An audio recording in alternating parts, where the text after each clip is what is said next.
Dexter ill today? Mr. Kirk, Dexter's in school. I'm afraid he's not, Miss Fishmore. Dexter's truancy problem is way out of hand. The Baltimore County School Board have decided to expel Dexter from the entire public school system. Mr. Kirk, I'm as upset as you to learn Dexter's truancy, but surely expulsion is not the answer. I'm afraid expulsion is the only answer. It's the opinion of the entire staff that Dexter is criminally insane. Sane.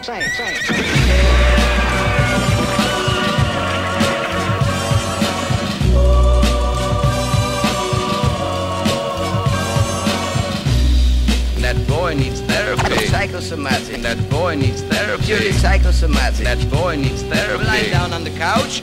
What does that mean? You're a nut. You're crazy in the coconut. What does that mean? That boy needs therapy. I'm gonna kill you. That boy needs therapy. Granny Gazoo, let's have it, you. Now when I count 3. That boy needs therapy. He was white as a sheet. And he also made false teeth.